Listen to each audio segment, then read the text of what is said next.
Selamat malam pada teman-teman. Terima kasih atas waktu dan kesempatan yang diberikan kepada kelompok kami. Di sini kami akan mempresentasikan hasil kerja kelompok kami tentang model populasi mangsa-pemangsa. Kami beranggotakan 7 orang dengan saya sendiri, Antonia Terena Rojo, dan teman saya Gilbert Anthony Baitanu, Joseph Serenberek, Daud Kenneth Robinson Samoy, Lucy Baimetan, Aldi Pratama Baus, dan Tesalonika Tualaka. Baik, yang pertama kita akan membahas pada pendahuluan. Model Lotka-Volterra adalah salah satu model yang sangat terkenal dalam ekologi untuk menggambarkan interaksi mangsa dan pemangsa. Berikut ini adalah beberapa hasil kajian terkait model ini, terutama dengan pengaruh pemanenan. Yang pertama, ada Carr dan Chowdhury 2004, mereka mempelajari pengaruh pemanenan pada model Lotka-Volterra. Yang kedua, Holmberg 1995 ditemukan bahwa pemanenan dengan kuota tetap dapat menyebabkan osilasi, kekacauan, dan meningkatkan risiko eksploitasi yang berlebihan.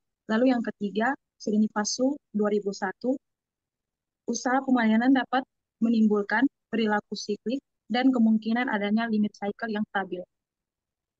Lalu yang keempat itu ada Martin dan Ruan 2001 dan Carr 2003. Mereka merekomendasikan untuk mempelajari lebih lanjut pengaruh pemanenan pada populasi mangsa dan pemangsa. Lalu yang kelima itu ada Brouwer dan Saudak 1979 sampai 1981. Mereka menyalakan model pangsa-pemangsa dengan laju pemanenan tetap, menganalisis perilaku global, dan menentukan kondisi kestabilan model.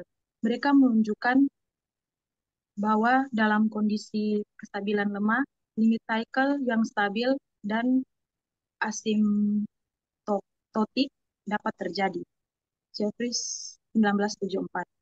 Secara umum, kajian ini menunjukkan bahwa pemanenan dapat mempengaruhi dinamika sistem, menghasilkan osilasi, siklus stabil, atau bahkan risiko eksploitasi berlebihan jika tidak dikelola dengan baik. Lalu yang berikut, model populasi mangsa satu pemangsa.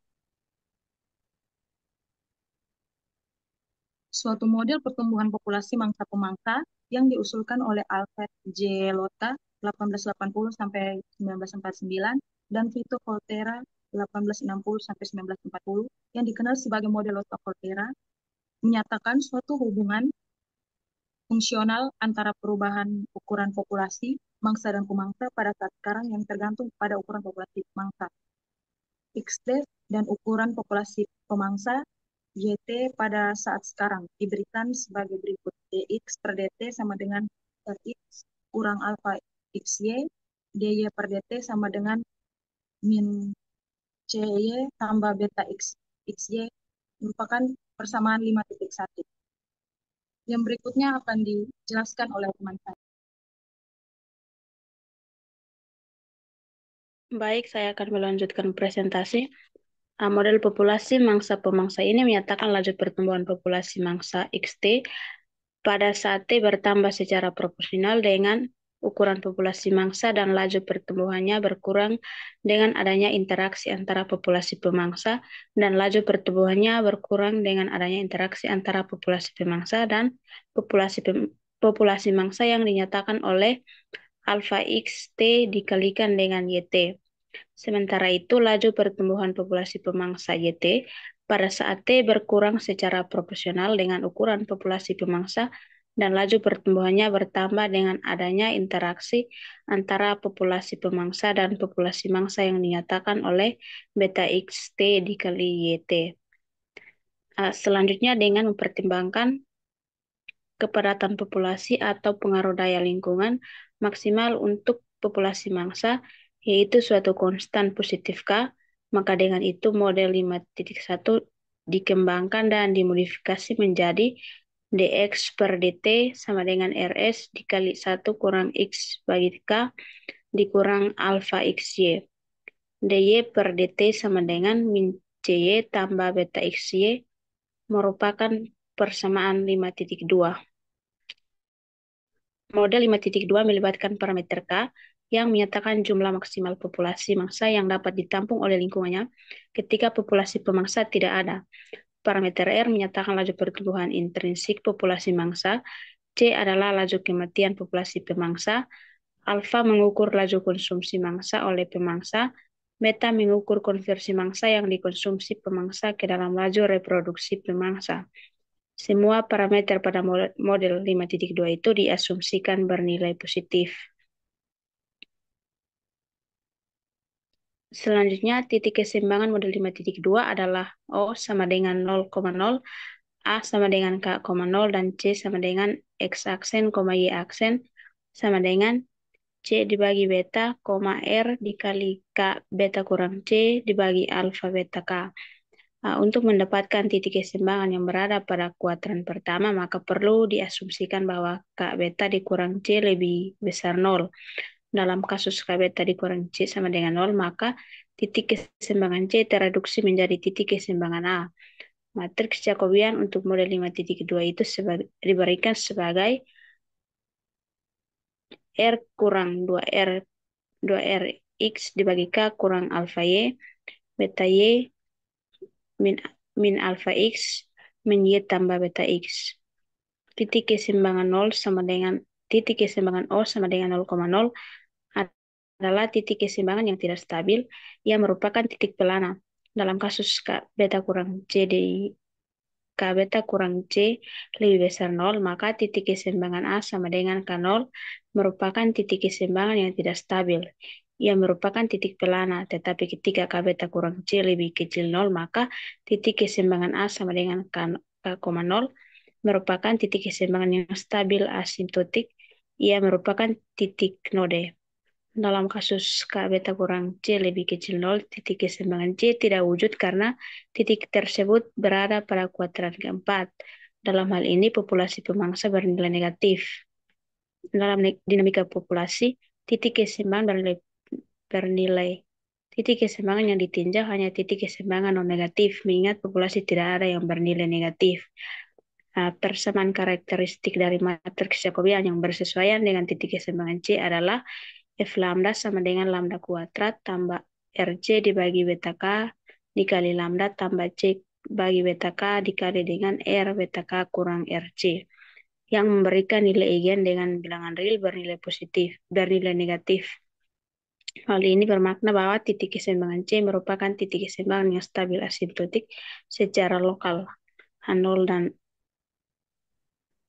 Ho dan Ku 2002 membuktikan bahwa ketika titik keseimbangan C berada pada kuadran pertama, yaitu K beta dikurang C lebih besar 0, maka titik tersebut stabil asimptotik secara global. Presentasi selanjutnya akan dilanjutkan oleh tim. Yang berikut ada model populasi satu mangsa. Suatu model pertemuan populasi mangsa-pemangsa yang disusun oleh Alfred J. Lotka yang dikenal sebagai model Lotka-Volterra itu menyatakan bahwa suatu hubungan fungsional antara perubahan ukuran populasi mangsa dan pemangsa pada saat sekarang yang bergantung pada ukuran populasi mangsa atau XT dan ukuran populasi pemangsa yaitu YT. Pada saat sekarang diberikan sebagai turunan dari X terhadap T itu sama dengan RX kurang alfa XY, dan turunan Y terhadap T itu min CY tambah beta XY. Model populasi mangsa-pemangsa itu menyatakan laju pertumbuhan populasi mangsa yaitu XT pada saat T bertambah secara proporsional dengan ukuran populasi mangsa, dan laju pertumbuhannya berkurang dengan adanya interaksi antara populasi pemangsa dan populasi mangsa yang dinyatakan dengan alfa XT dan YT. Sementara itu, laju pertumbuhan populasi pemangsa YT pada saat T berkurang secara proporsional dengan ukuran populasi pemangsa, dan laju pertumbuhannya bertambah dengan adanya interaksi antara populasi pemangsa dan populasi pemangsa, dan laju pertumbuhannya bertambah dengan adanya interaksi antara populasi pemangsa dan populasi mangsa yang dinyatakan oleh BXT YT. Selanjutnya, dengan mempertimbangkan kepadatan populasi atau pengaruh daya dukung lingkungan maksimal untuk populasi mangsa, yaitu konstanta positif K, maka dengan itu model 5.1 yang tadi dikembangkan dan dimodifikasikan menjadi persamaan 5.2 yang tertera pada slide. Pada model 5.2 ini melibatkan parameter K. Parameter K ini menyatakan bahwa jumlah maksimal populasi mangsa yang ditampung oleh lingkungannya ketika populasi pemangsa tidak ada. Parameter R menyatakan laju pertumbuhan intrinsik populasi mangsa, C adalah laju kematian populasi pemangsa, dan A adalah laju konsumsi mangsa oleh pemangsa. A juga mengukur laju konsumsi pemangsa oleh pemangsa. Dan yang berikut, beta itu mengukur konversi mangsa yang dikonsumsi pemangsa ke dalam laju reproduksi pemangsa. Semua parameter dalam model 5.2 itu diasumsikan bernilai positif. Titik keseimbangan untuk model 5.2 itu adalah di titik O yaitu 0,0, dan di titik A itu K,0, dan di titik C itu X bintang, Y bintang. Untuk mendapatkan titik keseimbangan yang berada di kuadran pertama, maka perlu diasumsikan bahwa K beta dikurangi C itu lebih besar sama dengan 0 atau positif. Dalam kasus K beta kurang C itu sama dengan 0, maka titik keseimbangan C itu tereduksi menjadi titik keseimbangan A. Matriks Jacobian untuk model 5.2 itu diberikan sebagai berikut seperti yang tertera pada slide.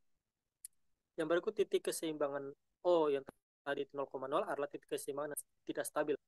Ia merupakan titik pelana. Dalam kasus K beta kurang C sama lebih besar 0, itu titik keseimbangan A itu sama dengan K, 0, merupakan titik keseimbangan yang tidak stabil. Dan itu juga merupakan titik pelana. Tetapi ketika K beta dikurangi C itu lebih kecil dari 0, maka titik keseimbangan adalah A sama dengan K, 0, merupakan titik keseimbangan yang stabil asimptotik. Ia merupakan titik node dalam kasus K beta kurang C lebih kecil 0. Titik keseimbangan C tidak wujud karena titik tersebut berada pada kuadran 4. Dalam hal ini populasi pemangsa bernilai negatif. Dalam dinamika populasi, titik keseimbangan yang ditinjau hanya titik keseimbangan non negatif, mengingat populasi yang tidak bernilai negatif. Persamaan karakteristik dari matriks Jacobian yang bersesuaian dengan titik keseimbangan C adalah seperti yang tertera pada slide pada persamaan F lambda. Dalam persamaan tersebut memberikan bahwa nilai eigen dengan bagian real negatif.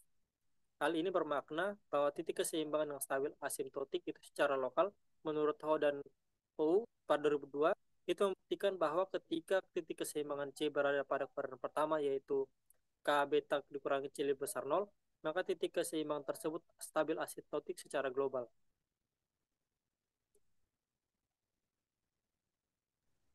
Oke, baik. Di sini saya akan melanjutkan yaitu contoh 5.1.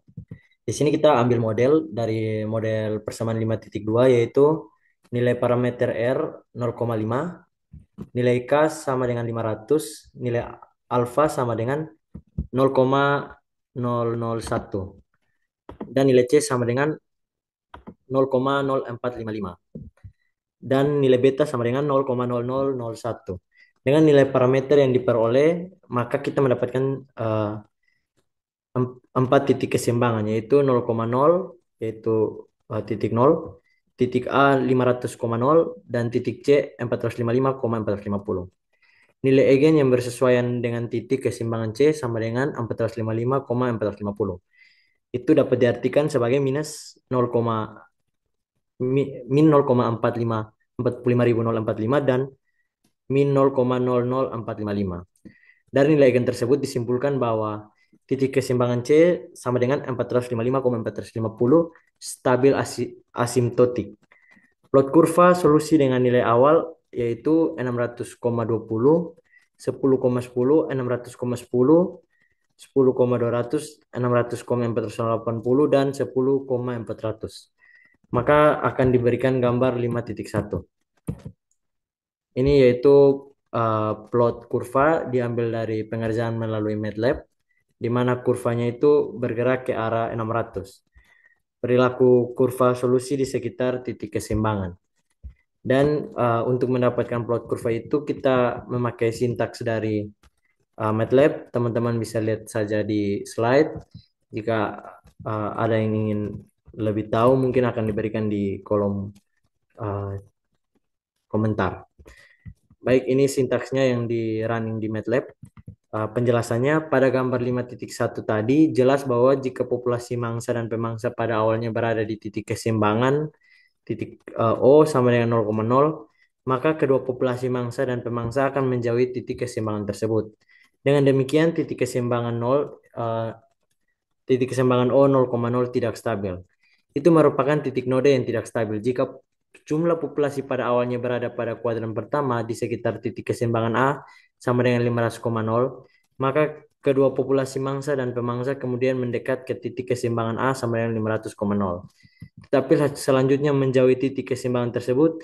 Dengan demikian, titik keseimbangan A 500,0 tidak stabil, ia merupakan titik pelana. Titik keseimbangan C 455,450 merupakan titik keseimbangan yang stabil, asimptotik. Titik tersebut merupakan mode yang stabil. Jika jumlah populasi dan mangsa pemangsa berada di sekitar titik keseimbangan C sama dengan 455,450, maka populasi mangsa dan pemangsa akan menuju ke titik keseimbangan C sama dengan 455,450. Titik keseimbangan ini stabil asimptotik secara global di kuadran pertama. Di sini kita akan mempertimbangkan data populasi hare itu atau semacam kelinci dan lainnya semacam kucing liar yang berukuran sedang atau harimau di North Canada yang datanya dikoleksi oleh Hudson Bay. Ini link yang tertera untuk link datanya. Kita sajikan di tabel 5.1 di mana interaksi antara populasi hare dan lynx adalah merupakan interaksi mangsa dan pemangsa. Populasi hare bertindak sebagai mangsa dan populasi lynx sebagai pemangsa. Data populasi hare dan lynx ini kita ambil dari tahun 1900 sampai 1920, di mana 20 tahun. Data 20 tahun. Di mana populasi hare ini angka satuannya yaitu 1000 dan populasi lynx angka satuannya 1000 juga. Setelah kita sajikan di tabel tersebut, maka kita mulai mengestimasi nilai parameter dengan menggunakan algoritma genetik pada data tabel 5.1, di mana nilai estimasi parameter R-nya itu 0,55, alfanya 0,027 dan C-nya 0,83 dan beta sama dengan 0,026 untuk model 5.1 persamaan 5.1 yang sudah dijelaskan tadi.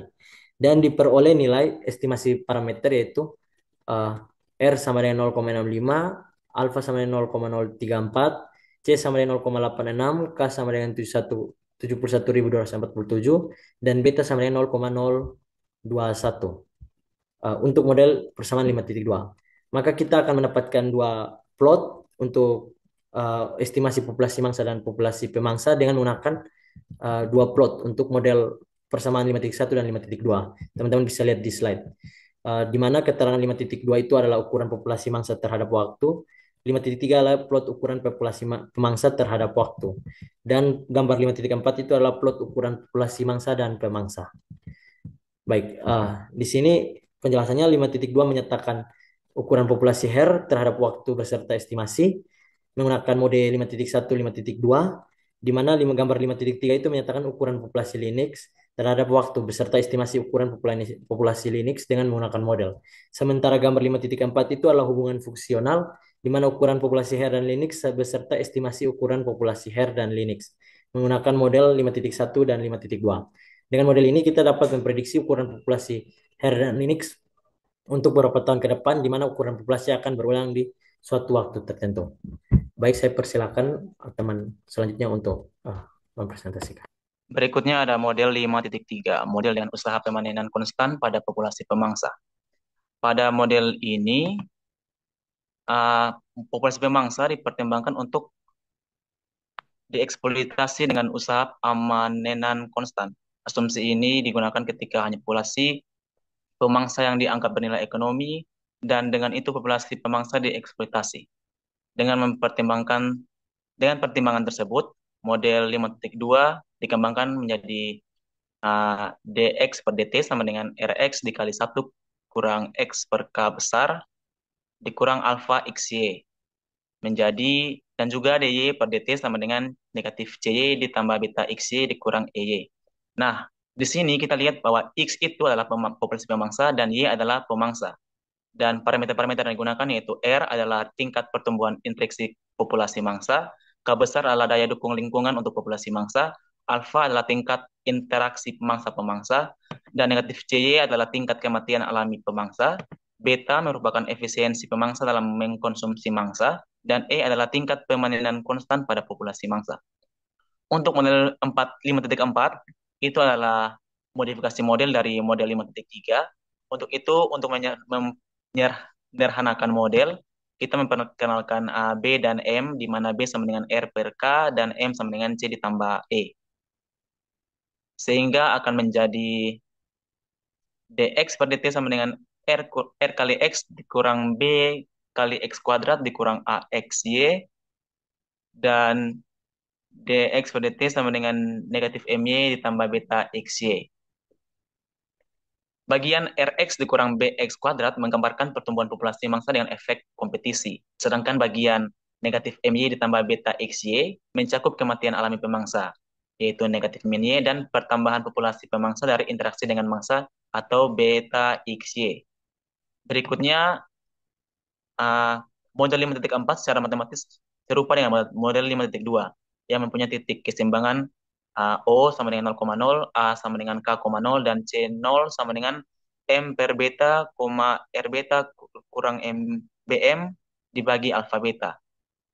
Matriks Jacobian dari model 5.4 terlihat seperti pada slide. Kita ketahui bahwa titik keseimbangan O atau 0,0 itu artinya tidak ada mangsa maupun pemangsa. Dan untuk titik keseimbangan A, K,0 hanya terdapat populasi mangsa dalam kapitas maksimum K.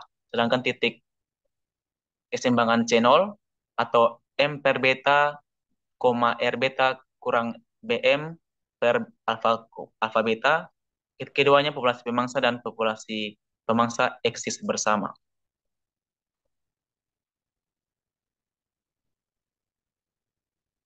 Matriks Jacobian yang tadi pada slide yaitu J sama dengan R kurang 2BX kurang AY negatif AX beta Y negatif M tambah BX. Elemen-elemen pada matriks ini baris pertama itu adalah 2 per 2X, di mana R kurang BX kurang AY adalah pengaruh perubahan populasi mangsa X terhadap dirinya sendiri. Sedangkan negatif alpha X pengaruh perubahan populasi pemangsa terhadap laju perubahan mangsa. Untuk baris kedua pada matriks Jacobian yaitu 2 per 2Y, di mana beta Y adalah pengaruh perubahan populasi pemangsa terhadap laju perubahan pemangsa, dan negatif M ditambah beta X adalah pengaruh perubahan populasi pemangsa terhadap dirinya sendiri. Dengan demikian, titik keseimbangan keseimbangan O sama dengan 0,0, A sama dengan K,0, diasumsikan R bagi B tidak sama dengan M per beta. Jika R per B lebih besar M per beta, yaitu E lebih kecil dari R beta dikurang BC per B, maka titik keseimbangan A sama dengan K,0 tidak stabil. Ia merupakan titik pelana. Sebaliknya, jika E lebih besar R beta dikurang BC per B, maka titik keseimbangan A sama dengan K,0 adalah stabil asimptotik dan ia merupakan titik node. Nah, karena titik keseimbangan A, K,0 adalah stabil asymptotik, maka jika populasi pada awalnya berada di titik keseimbangan tersebut, populasi mangsa akan menuju ke nilai K, dan populasi pemangsa akan menuju ke kepunahan. Hal ini disebabkan oleh usaha pemanenan yang dikenakan pada pemangsa cukup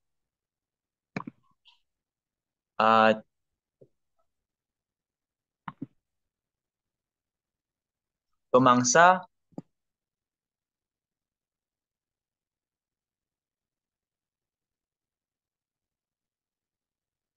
cukup besar. Dalam kasus ini, titik keseimbangan C0 tidak wujud. Untuk analisis kestabilan titik keseimbangan C0, di mana M per beta, R beta negatif kurang BM per alfa beta, diasumsikan bahwa R per B lebih besar M per beta, yaitu E lebih kecil dari R beta kurang BC dibagi B. Asumsi ini bertujuan untuk menjamin kewujudan titik keseimbangan tersebut pada kuadran pertama, yaitu populasi mangsa dan populasi pemangsa jumlahnya positif. Dalam kasus ini, persamaan karakteristik dari matriks Jacobian yang tadi tidak dievaluasi di atas, yaitu pada titik keseimbangan C0, diberikan sebagai F lambda sama dengan lambda kuadrat ditambah negatif alfa beta M dikurang alfa M beta tambah alfa beta kuadrat dikurang BM beta per alfa beta kuadrat dikali lambda kurang M dikali negatif alfa BM beta tambah alfa B beta kuadrat dikurang B kuadrat M beta dikurang A kali A kuadrat beta tambah A kuadrat BM dibagi dengan alfa beta kuadrat.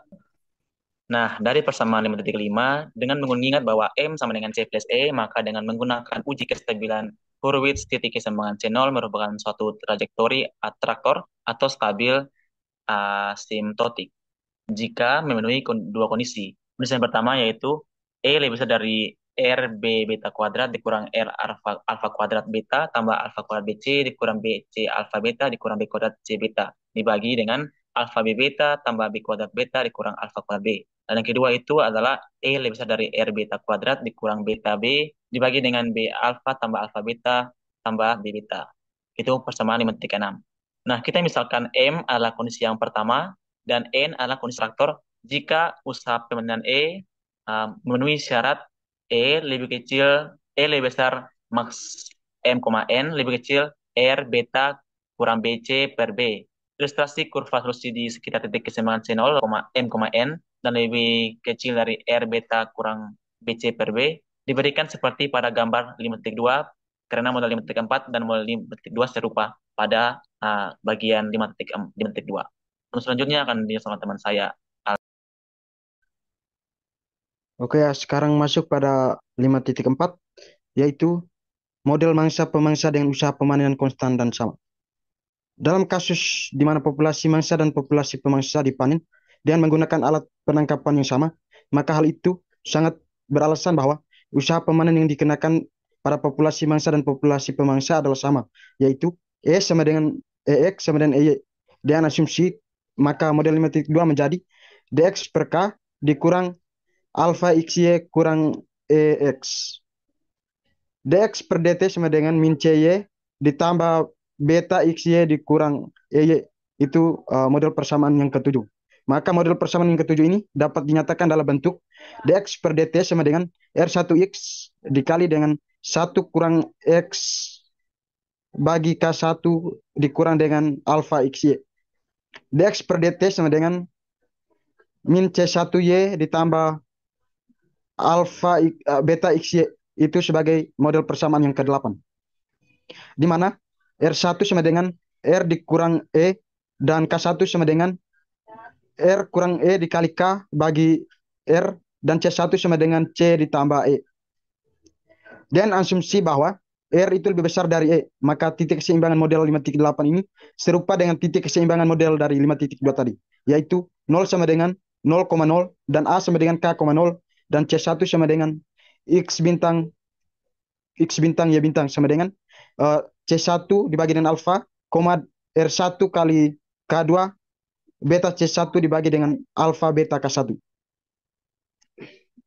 Untuk mendapatkan suatu titik keseimbangan yang positif, diasumsi bahwa K1 beta dikurang C1 lebih besar sama dengan 0, yaitu 0 itu yaitu E lebih besar 0 dan E kurang dari R kali K beta kurang C dibagi dengan K beta tambah R. Di mana titik keseimbangan 0 itu sama dengan 0,0 itu sebagai tidak stabil dan asumsi bahwa R itu lebih besar dari E. Maka titik A1 sama dengan K1,0 tidak stabil. Ini merupakan titik pelana. Jika E lebih besar 0 dan E kurang dari R kali K beta kurang C dibagi dengan K beta tambah R, maka titik keseimbangan C1 itu stabil asimptotik.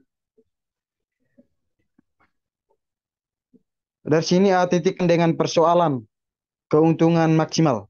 Untuk didefinisikan biaya total, TC sama dengan CF tambah CVE dan pendapatan total sama dengan TR PX bintang ditambah P yang CVE.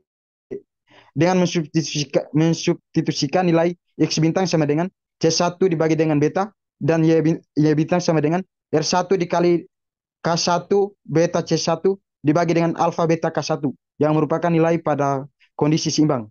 Maka diperoleh sigma sama dengan min B1 dibagi dengan alfa beta K dikali E kuadrat ditambah dengan B2 dibagi dengan alfa beta K dikali dengan E CF. Fungsi keuntungan ini mempunyai titik kritis. EC sama dengan B2 dibagi dengan 2B1 di mana B1 sama dengan PY K beta ditambah PYR dikurang dengan alfa PXK yang diasumsikan bernilai positif. Dan B2 sama dengan alfa PX KC dikurang dengan alfa C, K beta dikurang dengan PY CR ditambah dengan PY K beta R. Dan asumsi tersebut titik kritis EC sama dengan B2 dibagi dengan 2B1 memaksimalkan fungsi keuntungan. Dari asumsi bahwa usaha pemanen memenuhi kondisi E lebih besar 0 dan E kurang dari R kali K beta dikurang C dibagi dengan K beta tambah R. Maka diperlukan suatu kondisi bagi titik kritisnya supaya EC yaitu elemen dari 0, R kali K beta kurang C dibagi dengan K beta tambah R, di mana B2 dibagi dengan 2B1 itu lebih besar dari 0 dikurang dari dan kurang dari R kali K beta kurang C dibagi dengan K beta tambah R. Dalam kasus ini titik kritis EC lebih besar dari R kali K beta kurang C dibagi dengan K beta tambah R. Maka fungsi keuntungan mencapai nilai maksimal jika nilai usaha pemanen E sama dengan R dikali K beta kurang C dibagi dengan K beta tambah R. Namun ternyata situasi ini menyebabkan kepenuhan populasi pemangsa. Karena Y bintang sama dengan 0 dan titik keseimbangan C1 stabil asimtotik, maka jumlah populasi pemangsa akan menuju ke nilai 0, yaitu menuju ke kepunahan. Sekarang masuk pada contoh 5.3.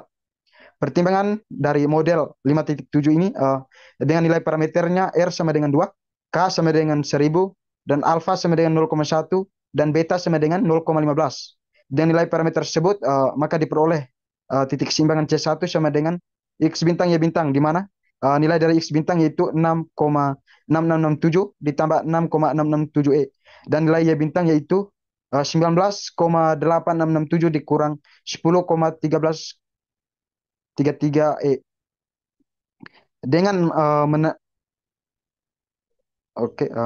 dengan mengambil nilai PX sama dengan 0,5 dan PY sama dengan 1,0, CF sama dengan 2,0 dan CV sama dengan 1,5, maka diperoleh fungsi keuntungan.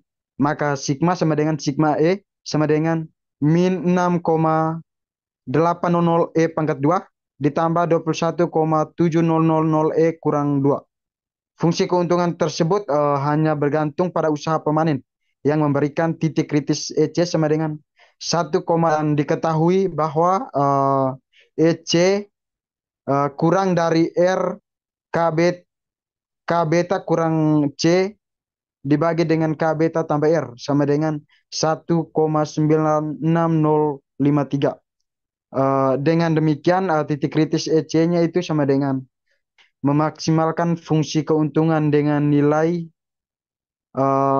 sigma maksimumnya itu sama dengan 15,31213 dengan mensubstitusi nilai EC sama dengan 1,59559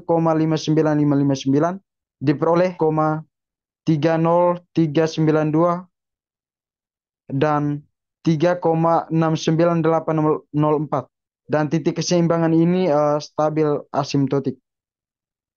Untuk Baik, selanjutnya saya serahkan kepada moderator. Baik, demikian hasil presentasi kami. Sekian dan terima kasih.